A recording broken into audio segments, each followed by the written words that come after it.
Amidis Deril Water dengan 0 ppm, air murni yang sebenarnya. Terima kasih Anda masih menyaksikan Kompas Siang, Saudara. 3 pasang calon gubernur dan calon wakil gubernur Jakarta kembali beradu gagasan dalam debat kedua Pilkada Jakarta di Ancol pada Minggu malam. Dalam debat kedua, KPU Jakarta mengusung tema ekonomi dan kesejahteraan sosial dengan subtema infrastruktur, terintegrasi dan pelayanan dasar prima, pendidikan dan kesehatan, penanganan ketimpangan sosial, pembangunan ekonomi digital dan UMKM, serta pariwisata dan ekonomi kreatif.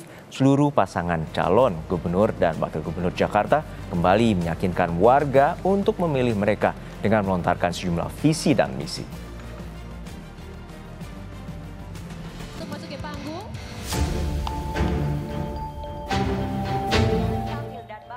Debat kedua Pilkada Jakarta usai digelar.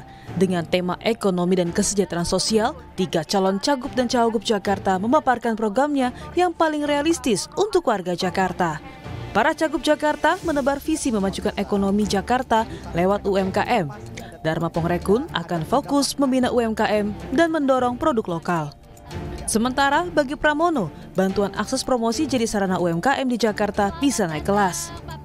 Dan Ridwan Kamil akan mendorong digitalisasi pedagang pasar dan menghidupkan pasar tradisional lewat aktivitas ekonomi kreatif. Namun yang paling menarik menjadi bahasan ialah soal ketimpangan di Jakarta. Hal ini mengemuka saat calon wakil gubernur Jakarta nomor urut 3 Rano Karno mengatakan rasio Gini atau ketimpangan di Jakarta tertinggi di skala nasional. Memang tidak bisa dipungkiri, Gini rasio di Jakarta ini tertinggi secara nasional. Itu kenyataan. Karena di Jakarta ini golongan have banyak dan golongan rendah juga banyak. Nah, apa yang harus kita lakukan? Tentu pemerintah daerah harus berusaha menurunkan biaya hidup masyarakat. Pertama adalah pangan harus murah. Kita harus memperpendek rantai pasok, kemudian kita lanjutkan kontrak farming. Kita lakukan operasi pasar dan harus dikerjakan secara profesional oleh BUMD Pangan Jakarta. Nah, yang kedua, transportasi publik harus terjangkau. Armada harus ditambah, rute diperbanyak, terutama perluasan wilayah Jabodetabek.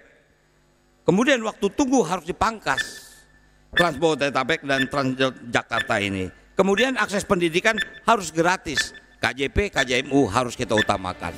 Mungkin itu. Sementara calon wakil gubernur Jakarta nomor urut 2 Kun Wardana menyebut warga Jakarta ke depannya harus memiliki pendapatan yang layak. Nominalnya pun harus disesuaikan dengan survei kehidupan layak. Kita perlu memberikan lapangan pekerjaan bagi semua warga DKI Jakarta. Jobs for all. Itu yang pertama. Yang kedua, dia juga harus mendapatkan pendapatan yang layak, yaitu dengan UMP ya, yang disesuaikan dengan survei kebutuhan hidup layak atau KHL ya. Karena kalau kita hanya melihat dari pertumbuhan ekonomi dan juga inflasi, kekhawatirannya adalah dengan meningkatnya harga bahan pokok sehingga dia tidak bisa hidup dengan. Lalu, agar ketimpangan di Jakarta tidak terjadi begitu tinggi, calon wakil gubernur Jakarta nomor urut 1 Suswono menjanjikan 1 kartu untuk semua, khususnya untuk bantuan sosial. Kartu kamu, kartu Jakarta Maju. Kartu kamu adalah kartu yang akan menggabungkan seluruh kartu-kartu yang bagus-bagus di masa Pak Anies akan kita teruskan, bahkan kita akan tambah dengan kartu yatim dan kartu pelayan rumah ibadah. Kami akan berikan bansos yang tepat sasaran, karena saat ini banyak setelah kami berdiskusi dengan mereka, mereka banyak yang mengeluh. Saya bertemu dengan Ibu Halimah di Cideng, bahwa dia selama ini sudah 20 tahun di Jakarta, tapi tidak punya kartu penduduk sehingga dia tidak menikmati bantuan-bantuan tersebut. Debat terakhir Pilkada Jakarta akan digelar pada 17 November mendatang. Publik pun bersiap memilih pasangan yang paling realistis untuk program warga Jakarta. Tim Liputan Kompas TV.